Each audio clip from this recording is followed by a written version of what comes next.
Welcome back to Voices of Long COVID. I'm your host, Noelle.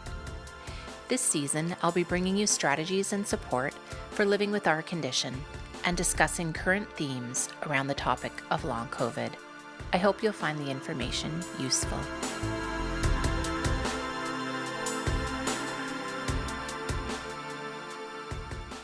Today's episode is for anyone who's found themselves mostly or even completely housebound due to this or any chronic illness.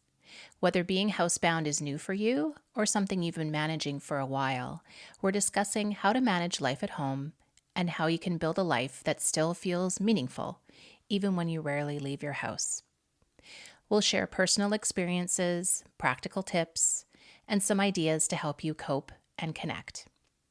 To help me today, I'm joined by Megan, who is a fellow long COVID sufferer who spends most of her time housebound like myself. Welcome, Megan. Thanks so much. Thanks for being here to share your thoughts and experience with us. Can you tell everyone a little bit about your story? Sure.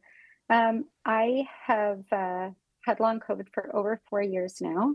I got sick in February of 2021, and I haven't recovered at all. So I've had to leave my job, my career, and my life has changed drastically, of course, like so many others who are suffering with long COVID.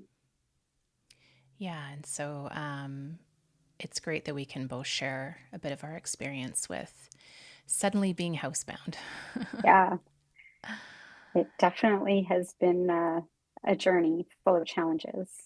Yeah. So, what we're talking about today mainly applies to those of us who are severe or the times when anyone is in a crash. And we know that you can move up and down the scale of severity, but hopefully, all of you will find our discussion beneficial in some way. And some of the suggestions we're going to give you today involve spending money. And I'm not telling you to go out and buy all of them. We know that living on a disability income can be challenging. So if you have a support system, and I so hope that you do, maybe ask for some of these things on a wish list or a birthday, that kind of thing. And as always, we're just here to help. So take what you find useful and leave the rest. Now, something you're going to hear a lot about with this illness is pacing, and pacing is essential to living with this condition, but it's very complex and it can be handled in a number of different ways. So, we're not going to talk much about pacing because other people have discussed this and they've discussed it well. So, please look that up for more information and how to make pacing work for you.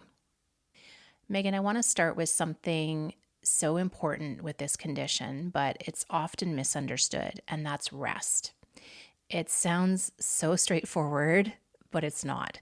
How did you learn to rest in a way that's truly restorative? Yeah, absolutely. I first thought rest was just lying down, scrolling on my phone, maybe watching some TV, taking little breaks here and there. At the beginning of my illness, I just had no idea how to properly rest. I didn't understand that those things took a lot of energy from me and they were actually taxing my brain and my nervous system. Um, so when that finally sunk in, I discovered some tools that actually helped me find the rest that my body needed. Some of Mm-hmm. those things were listening to guided meditations, audiobooks, listening to binaural beats, which I'm not sure if you've heard of, but Yeah. they're really restful kind of sounds that go in both ears differently. I found it super helpful. So those were just something you could find on Apple Music or Spotify. And another tool that I use every day still is called the Embracing Unrest approach. And that's something I learned from a psychologist in Vancouver named Sandra Parker. It's a quick process of calming the nervous system by identifying what your symptoms are, really quietly in your mind describing them, and then just waiting until they dissipate, similar to a body scan meditation. Mm-hmm. I've also really found it helpful to change my lighting. So use softer bulbs, put on gentle soundscapes, and have some aromatherapy around. The scents to me have been helpful in just calming that fight or flight feeling that I get stuck in. So it's really about supporting and calming your nervous system and letting your body know that you're safe and can Hmm. really just start to rest from that point. Yeah. Going back to what you said about like how to rest, when I first became housebound, when I had to leave my career because my symptoms became severe about 2.5 years ago, I was told to do aggressive rest, but Yes, I didn't. I didn't understand what that meant. Um, as someone with a type A personality, always busy, I had never really rested. And I still struggle with it.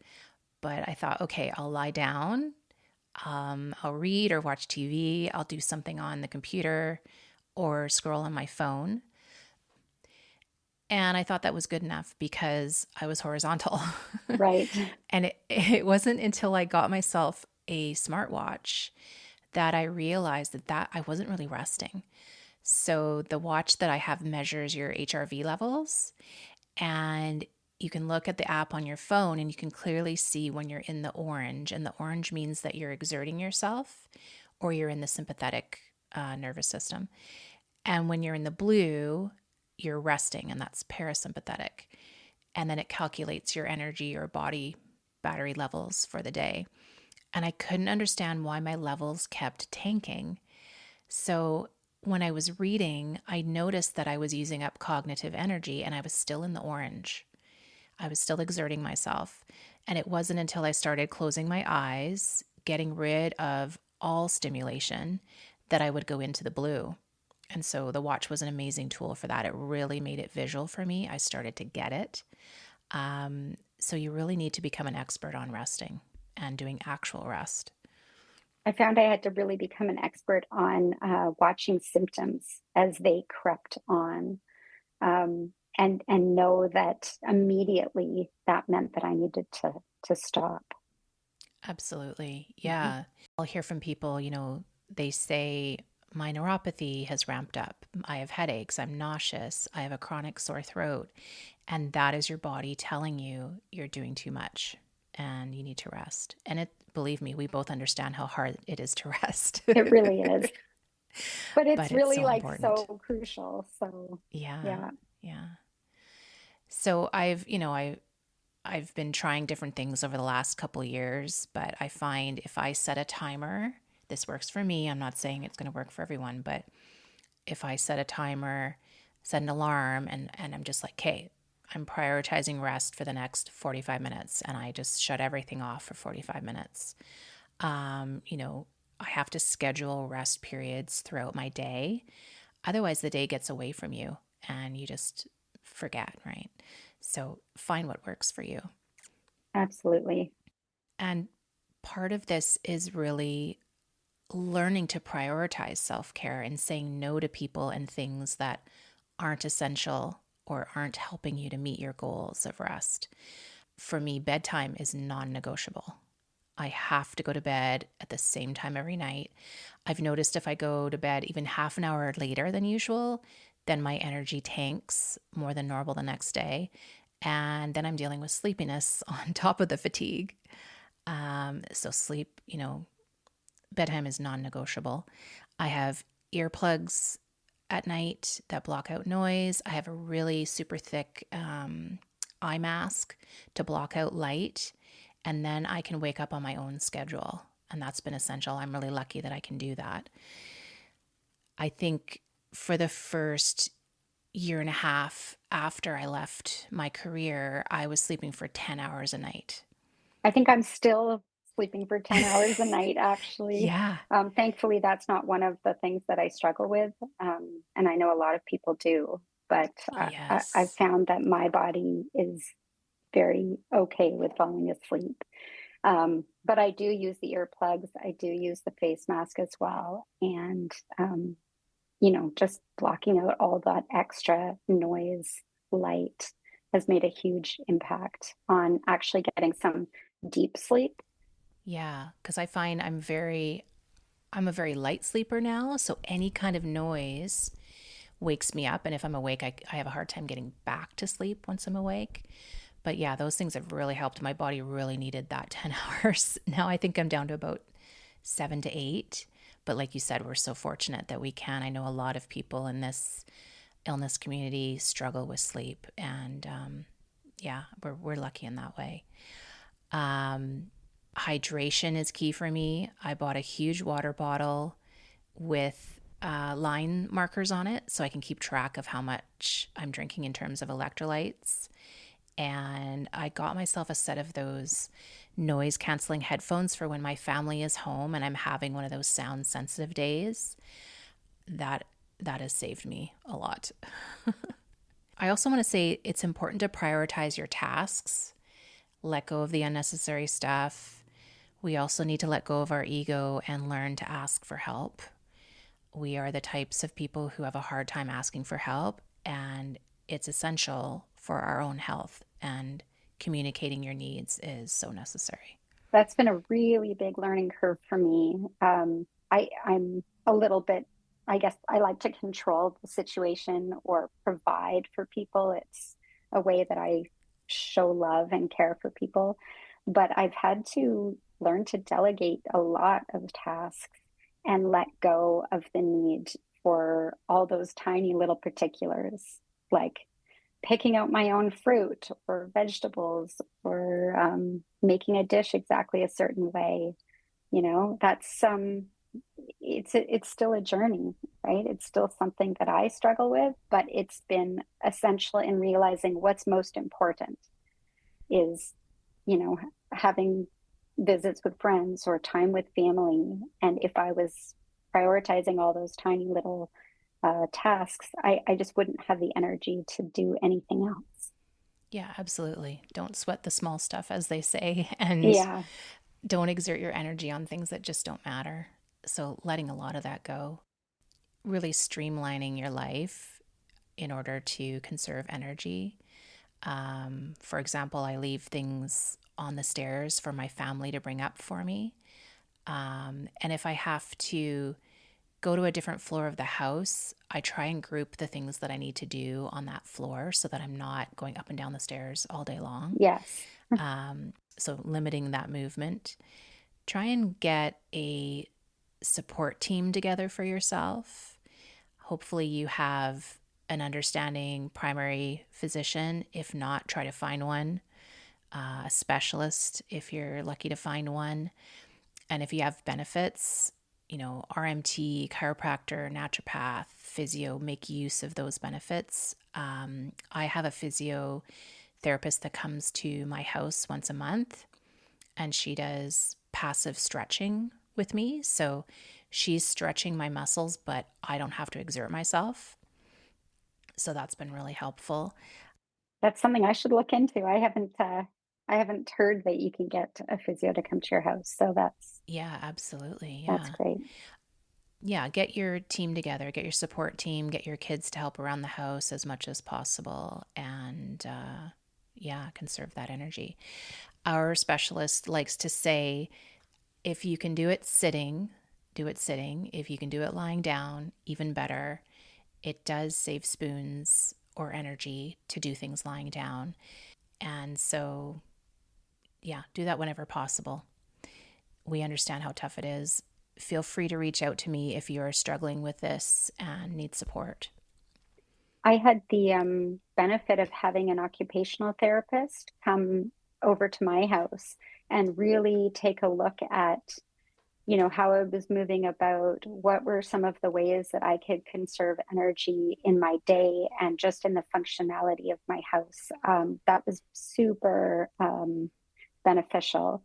She recommended all sorts of things that I was able through my benefit plan to get. And I know not everybody can do that. Um, but things like a long handled reacher, that's been helpful for like laundry, getting or picking things up off the floor. She recommended a heightened toilet seat. One of my big things is I have a lot of muscle pain and a lot of muscle weakness. So just saving that little bit of energy of not having to sit down as far was actually impactful. And I kind of didn't want to do that at first, but I've realized I want quality of life over, being embarrassed by these things that I need to access now. Using a walker, not for stability necessarily, because that's not one of my issues, but to transport things around the house. So to put things on the seat of the walker instead of carrying things around. Using a stool when I'm in the kitchen doing anything. There were a lot of little tricks, little tips that were offered to me that I really have put into place. And over time, those things really do make a difference. That's cool. I should look into that too. In the shower, I have a shower stool. Um, and, I read a really great article a few years ago, and I wish I could credit the person who wrote it. I'm sorry. But it explained mobility aids so well. There's an ableist way of thinking that you should only use mobility aids if you can't function. So, for example, if you are unable to use your legs, you need a wheelchair or a shower stool. And the person in the article really said actually, with this illness, you shouldn't wait until you can't function. You should be using them to make your life easier. And that really clicked for me. So, can I stand in the shower? Some days, yes. But if I do, I'm using energy for that, which takes away my energy for playing a board game with my family that day, for example. So I had to let go of that way of thinking and let go of that imposter syndrome that I don't deserve special treatment, that because I could stand to shower once a week, that I didn't need a shower stool. But the idea is not to wait until you desperately need those aids. You should get them now because it improves your quality of life. And I still struggle with unlearning that ableist mentality. I couldn't agree more, and I also struggle with that concept. But the proof is actually in seeing that you can ride your energy out a little bit longer. Mm-hmm. On the times that I am able to leave the house, I use a wheelchair now, because that saves me. I mean, I can walk for, 10 minutes, but that takes away from something else. So, yeah, it's really getting your mind wrapped around that thought that, well, if I can do it, I should do it. Mm-hmm. Yeah. And this illness just unfortunately doesn't work that way. No. Yeah, trying to shave off little bits of energy wherever you can. Yeah, to do the things that really matter to you. Exactly. Kind of helps you prioritize what is important. Yeah, that too. We're going to take a break and remind you that any discussion of modalities or treatments are not to be considered medical advice. If you believe you have long COVID, know that you are not alone. Seek out the many Facebook groups for community support, the Canadian COVID Society website for more info, and please speak to your doctor for medical support. Let's shift to the topic of food and easy meal prep. You want to eat healthy, but sometimes doing more than microwaving a prepared meal feels overwhelming in terms of exerting energy. Megan, what does nutrition and meal prep look like for you now? Well, somewhat different for me now than they did before getting sick, for sure. When you're dealing with really limited energy, you have to rethink how you cook and prepare food. Um, I'm very fortunate because I have a helpful husband, two young adult children, and my parents all in the same house. Mm-hmm. So I've been able to delegate all the shopping and those types of things, and often they will take over the meal prep when I can't. So I know a lot of people don't have that. Um, but when I am cooking or when I am doing things, I have really relied on some tools in the kitchen. One of the just things that I use all the time is the slow cooker. For me, my mornings are hard, but then I get a little gap, a little window in there where I can throw some pretty nutritious ingredients in a slow cooker and I have a few key meals that everybody likes. Put that on, 5 or 6 hours, you have a good meal that will last a few days. I'm going to need you to share. I'm going to need you to share those recipes. I I finally will, I feel. I will. finally feel like like you. I have a husband and kids that take care of the grocery shopping, the putting away of the groceries, the meal prep. I'm usually planning the meal, like in terms of what we're going to eat, but that's the extent of what I can do. But I do feel like I could maybe at this point handle the slow cooker, like dumping ingredients into the slow cooker and turning it on. I think I could do that. So if you have some good recipes, or Yeah, anyone listening, if you have good recipes, send them our way for sure. I've got one in particular that I just love, and everybody likes it. So it's yeah, that's been a good one. We do probably once a week. The other thing I have started using all the time is my food processor. So for any chopping at all, I use a processor, Okay. and that just saves so much energy. Um, so that's been two good ones. The other thing is I make sure that I start my day with a high protein breakfast. And I think I learned that for a naturopath that said people with chronic illness really need to prioritize their protein in the morning.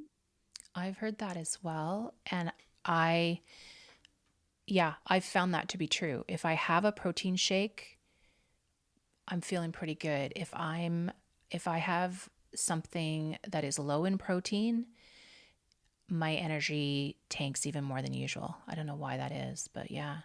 That I definitely relate to that. So I just use simple cereal, like breakfast ingredients. I do Greek yogurt with frozen fruit and some granola, and that kind of gets me to that 25-ish grams of protein. Or I do like eggs and avocado, and that really does set me up for a better day. Typically, I mean, some Hmm. days are just going to be bad no matter what, but yeah, I've been pretty consistent there, and that was a very good tip. Yeah, and I would suggest to people to have a plan. So, um, I will sit down on the weekend and make that meal plan for the week. What are we having each night for dinner? Make the grocery list. Either my husband gets the groceries, or we've been having grocery delivery. There's a small fee, but that has helped my husband out a lot. You need a plan on the good days for when you have a bad day, to have quick and easy foods that you can grab for breakfast and for lunch. I'm by myself all day, so I need something that I can just open and microwave for lunch. I can't handle any more than that. Like you mentioned earlier, having a stool in the kitchen so that you can sit if you're preparing something, having pre chopped foods or use that food processor like you recommended, and recipes that don't involve standing, chopping, and stirring. Like standing and stirring for me is the worst. And having a recipe that has way too many steps in it, I find I start rushing and I'm turning and spinning, and that just makes me crash no matter what. Yeah, So simple recipes. If you can afford prepared meal delivery, that's an option. Have a look in your area for senior food delivery programs as well.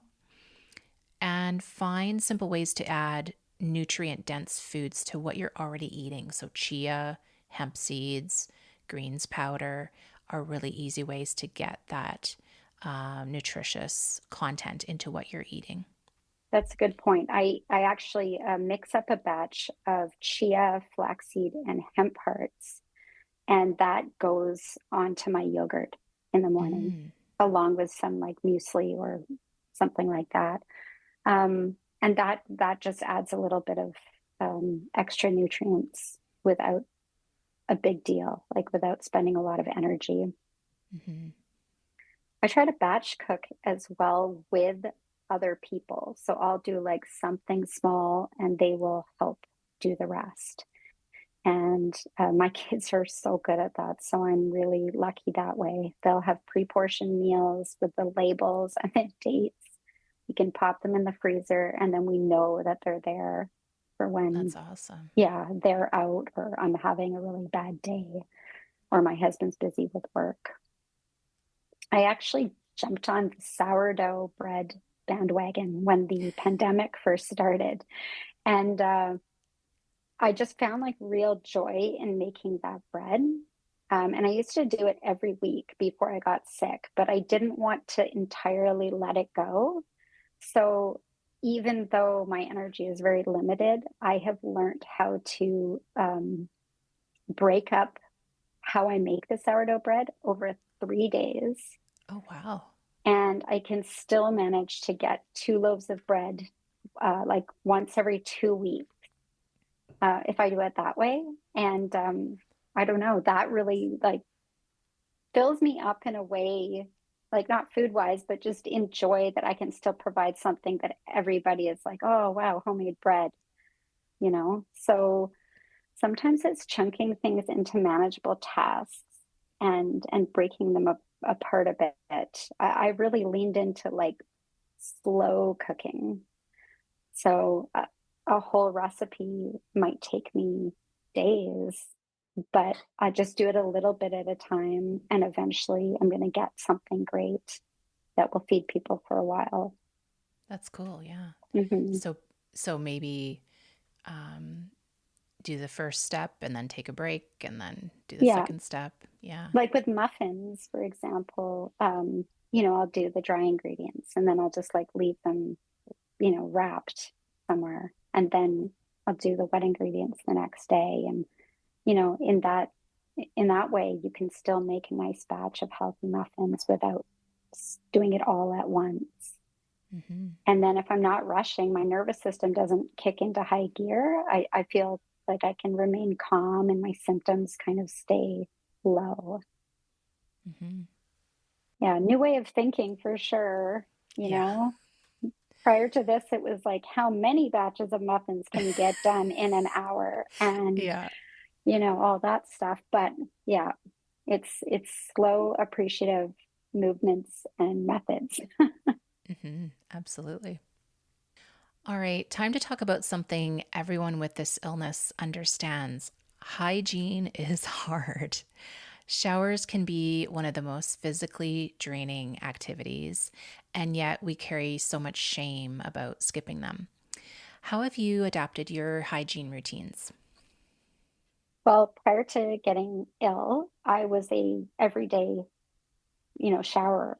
I would definitely take a shower every day. So that's become that became optional pretty quickly.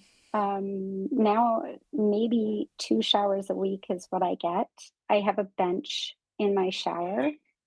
I do bird baths for the times that I can't have a shower and use unscented wipes sometimes when I'm really almost bedbound. Even brushing my teeth became kind of like an Olympic event. Like just holding the toothbrush felt like too much. So, a little bit of mouthwash, like things like that that just make it a little bit easier to still feel like a clean human being. Yeah. I also have a stool in my bathroom so I can sit for anything that I would have stood up for before, which has been helpful. Use some dry shampoo to just Yeah. freshen up a little bit. And that's been good. And then have a little tray of essentials like by my bedside, my chapstick, those types of things, a brush for my hair. Yeah. And I want people to let go of the guilt about not showering every day. We're not working out, so we're not getting sweaty. We're not seeing people as often, so we don't need to wash our hair as often. So, like you said, there's products that can help. There are some pre soaped wipes that you can buy. You just add water and use them on your body. There's also rinse free soap. It's kind of a foam that you squirt out and then you just wipe it off with a towel. Those are both quick and easy. They're not cheap though. Um, I myself have high maintenance hair. I'm not a wash and go type of girl. So I wash on day one, let it air dry, and then I style it the next day. And I will make it last for a week or more if I'm feeling really poorly. And yeah, the shower stool is essential for me. I found self-care like, I mean, I am a kind of wash and go type hair. I don't do a lot. I'm not super, I don't know. I've never been one to spend a lot of time there, but I had to really come to a place of accepting just like the differences in the texture of my hair, even, like I found that my hair was falling out, it was thinning. I wasn't happy with it.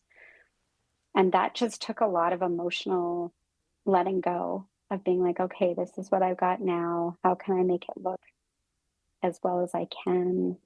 How can I feel still good Hmm. with what's happening to my body? Yeah. Yeah, and that was tough.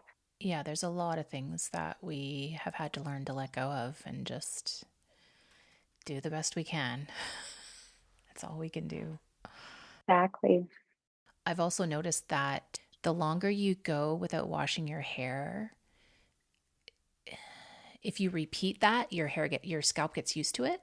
So you're not greasy on day two. It's like your body it adapts to it, and you can go that week and you're not feeling all gross. Like it seems to adapt to that. So yeah. I have noticed that. Yeah, which is thankfully the way it is. Otherwise, we'd all look pretty Yeah. greasy right about now. Let's talk about making your space work for you. When you're housebound, your home becomes your whole world. You're going to be spending more time at home than ever before. So you're going to want to make your environment as cozy as possible. So let's talk about creating a comforting, functional space. Megan, what have you done to make your environment more livable and less straining? It really does. Your home becomes your whole world when you're housebound, of course. So you need to make it as comfortable as possible. I found that if I needed to rest most of the day, I needed different areas to rest in. I didn't only want to spend time in my bed. Mm-hmm. So making sure that our, den has cozy pillows and blankets nearby, that I can draw the curtains or the blinds easily to block out that, sunlight. Um, just having essentials around me that I need in different areas of the house has made a difference. So water in different areas, lip balm, electrolytes, things like that that I don't need to keep getting up for has helped. Just making it more functional and comforting, I think, has been the main things that I've kind of thought about. My husband did go out and get air purifiers and fans for airflow and just, small things that have made a pretty big difference to feeling like my house is a safe space. It's a place that I can feel relaxed in and just where I can heal. Mm-hmm. Yeah, when I first became housebound and I had to lie down 22 hours a day, my body became so sore. And I was used to muscle soreness from exercise. I wasn't used to body aches and, everything hurt from the inactivity. Um, so I bought a wedge pillow for my couch and I can't live without it. It helps me so much. I also got a lap desk that helps with using the computer while I'm lying down.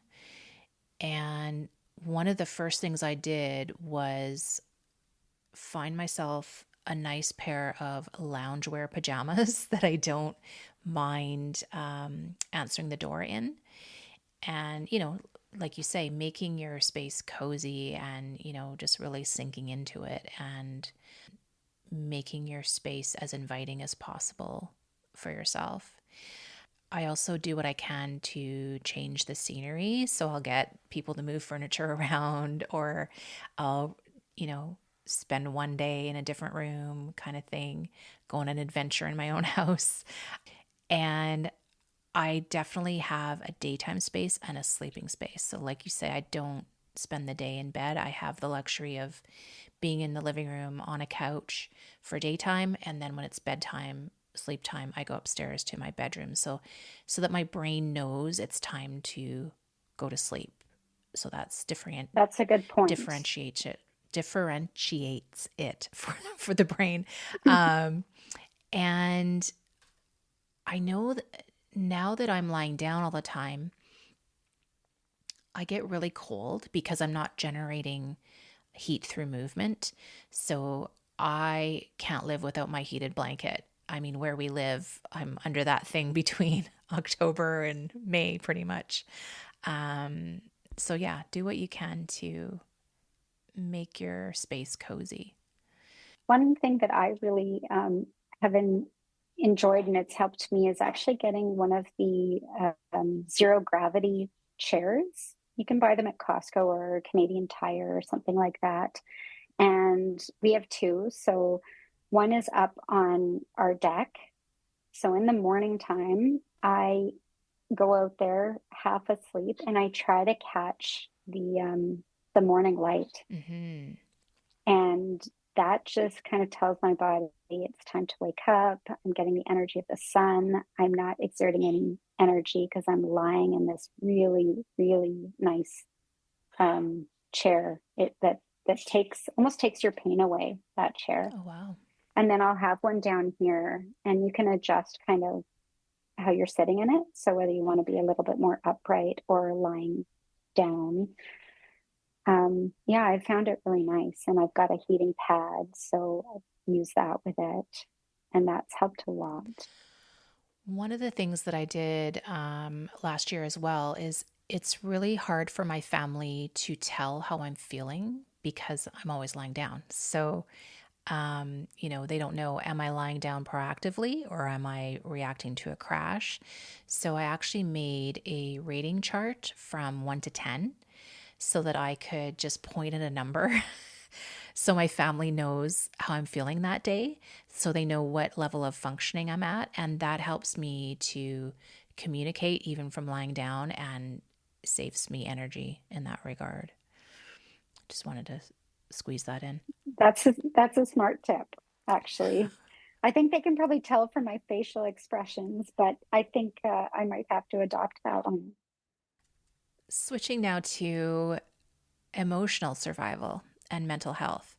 This illness takes so much more than our energy, it takes a piece of our identity.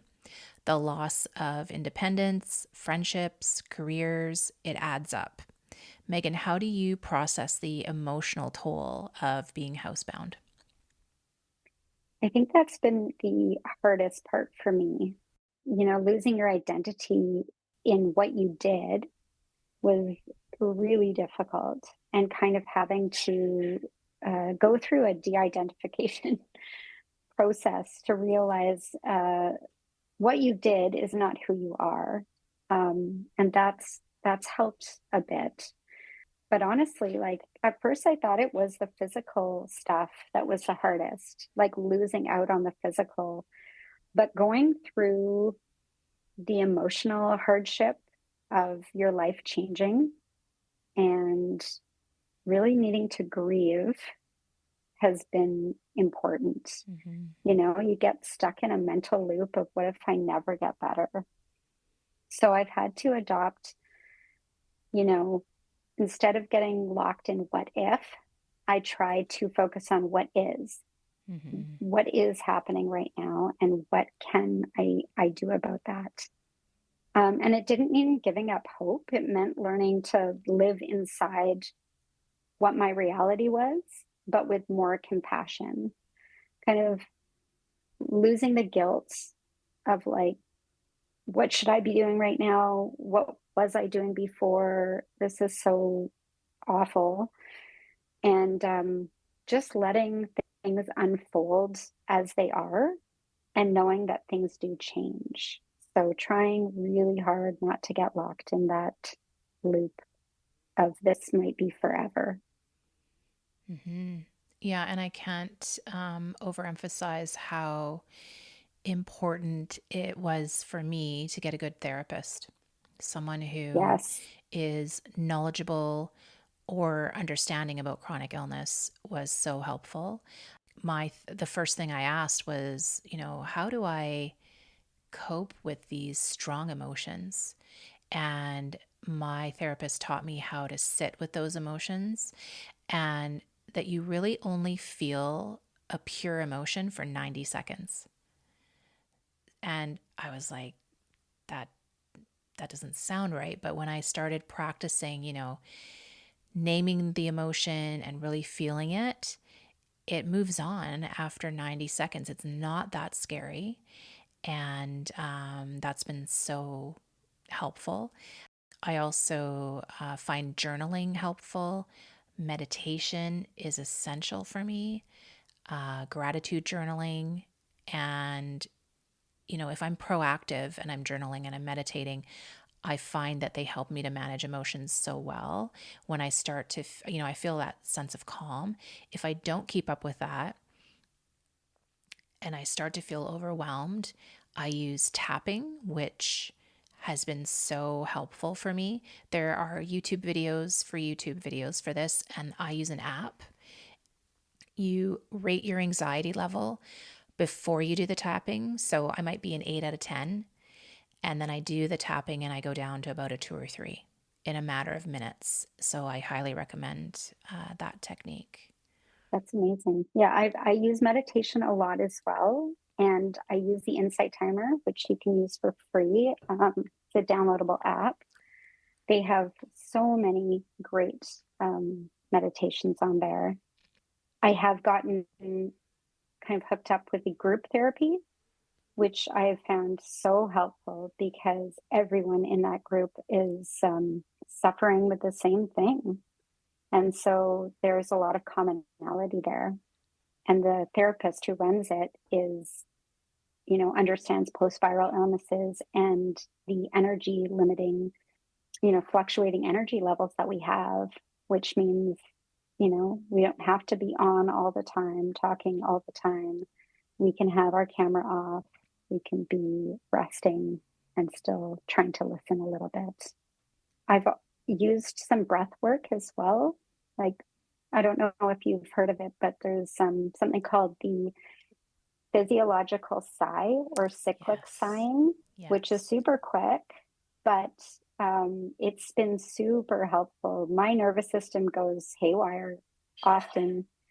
And so just using that technique, which is 2 breaths in and 1 breath out. So it's a long breath in, and then you top up your breath, and then you exhale, has been really good at calming the nervous system. And I found out actually that it's our body does that naturally when we're crying.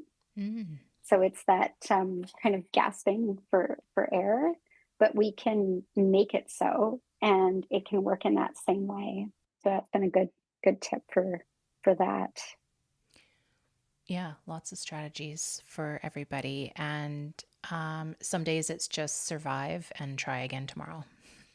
Yeah, and try to be compassionate towards yourself. A lot of times we have these stories going on that are so negative, and they're just looping around in our brain. So I try to focus on, like, how would I speak to a friend, and I try to speak to myself in that way. And that's been helpful as well, Mm-hmm. to stop the loops of negative thoughts that are going on.